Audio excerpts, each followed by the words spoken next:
Hey guys, this is the Logitech Streamcam. I chose this camera because in the reviews I saw it was ranked better than all of the Logitech C9 series cameras like the C920 or C930, and it's considerably cheaper than the Logitech Prio, which would be a 4K camera.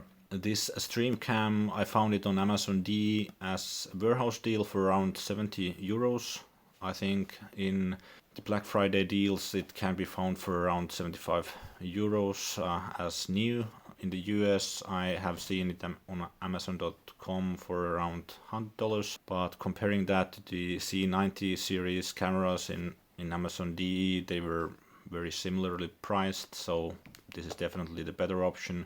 In the US I think it's about the same, and the Prio costs at least 140 or 150 euros, so it's around double. This is a 120p camera with 60 frames per second. Some of the older Logitech models did only Full HD at 30 frames per second.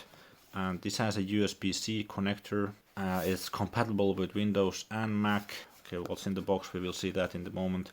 It works with OBS. I'm going to use that for recording the camera. XSplit Logitech Capture also works. So let's do the unboxing. So yeah, this was a warehouse deal, so the box is damaged and it's not very nicely packed either.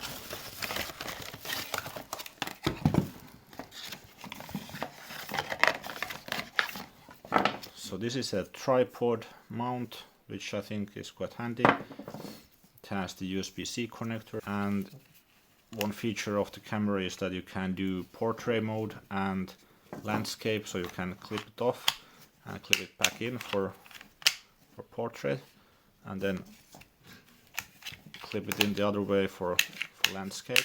And this is the clip for mounting it on a monitor. And I think the good thing about this model is that you can tilt the camera up and down and also side to side, which is not possible in many of the webcam models I have seen. If it would have been the original box, it would have had the manual as well included. So I hope this was helpful for you. If it was, please give it a thumbs up, and hope to see you in the next one.